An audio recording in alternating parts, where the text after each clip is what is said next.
Are you feeling like you're competing for your partner's time? I've been there. Here's some of the things you need to know to deal with it. 1. Stop blaming other people and hobbies. We often mistake them for the enemy, but that's not what's happening. That person or thing may have influence, but that isn't them being a rival. 2. You are in competition with your expectations and your partner's choices of how they spend their time. We don't talk about it that way because that's far harder to address than making someone or something else the enemy. If you keep putting blame on everything else, then you're likely going to keep running into this issue in one form or another unless you take steps to talk about it and address it. Because even if a hobby really is almost an addiction, a maladaptive coping skill, then let's say your partner changes their behavior. Great, they stop it. Then what? That's not necessarily meaning they're going to give you that time you're hoping for. Because if you don't talk about it, they can't know. You can't know what's realistic. If we are in competition with our partners, not their other partners, not their friends, not even their hobbies, then what does that mean? And that brings me to 3. It means you really have to come to Jesus with yourself and with your partners. Whether you're monogamous, polyamorous, whether you're single, or whatever situation you're in, knowing yourself is so important. And that includes learning what feels good in terms of time and a relationship. You're not going to get that all the time. Life happens. Sometimes we're an extrovert and we need all the socialization, and our partner's an introvert and they need a break from us. That's okay, and we can make it work. But we have to talk about what expectations and assumptions are the very foundations of couplehood, of a relationship. And even in our friendships, we should really do this sometimes if our friends are getting frustrated with us. And be honest about the time, effort, and energy we have to offer. But those expectations play a huge role. Are you thinking this person who never sits still is suddenly going to want to stop playing ultimate frisbee, hiking, biking, and gaming because you moved in? Is that realistic?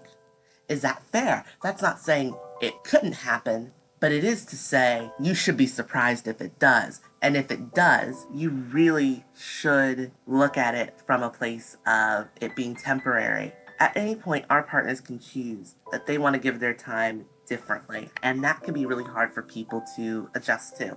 And I've seen some couples really struggle in polyamorous relationships because one partner is going through a dry spell and they're having to deal with their partner, not just going out with friends, but doing certain hobbies, going to see certain partners. It's not that they become jealous of those people or things. In some cases, it is straight up they're jealous of the time. They are in competition with their partner's time, with their expectations. And just the same way, we have to then say, okay, how is this game constructed? Are you assuming that their time before bed is time for you two to cuddle once you move in? If you don't talk about it, if you don't negotiate that, it's not going to necessarily fall into this smooth pattern. It might. For many, it does.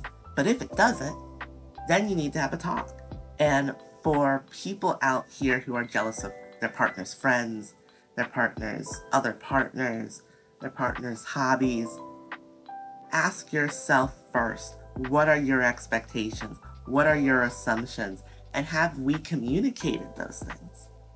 And also, what are you seeing in your partner's expectations and assumptions? Are they the ones that after, they spend 4 hours gaming, they're thinking they can come upstairs and even if we've barely said a word all day, hop into bed and they can cuddle with us and we don't feel that closeness, so we don't want to cuddle. If that's what is happening, then we need to take time to figure out, okay, what is going to make this work? But the thing is, you can't get there thinking that the competition is between you and their other partners and their friends and their hobbies.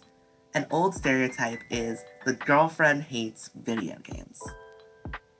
And besides my being a huge nerd and gaming myself, so I hate that stereotype, always have, there's also a very real fact that among gamers of all genders, genderqueer people, trans people, cisgender people, women, men, non-binary folks, everyone, you can find examples of people sharing the same hobby and still feeling like they're not getting enough time. I know tons of gamers of all genders, of all orientations, of all relationship styles who have encountered their partners not giving them enough time in their eyes and feeling in competition with the very thing they love, video games, or comic books, or Dungeons and Dragons. And the thing I always say is figure out where that's coming from.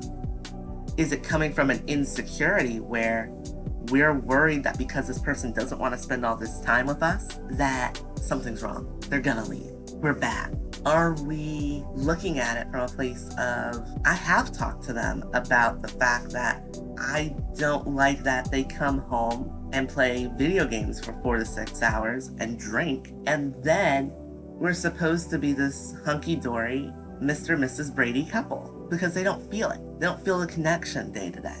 I have people who I've met and they are gaming with their partners and they get frustrated because their partner keeps taking their date time for the game. Instead of taking them out, instead of having a nice dinner, instead of talking, it's, well, let's play the game together when they want to do more. But the thing that is key is we have to figure out what's really happening.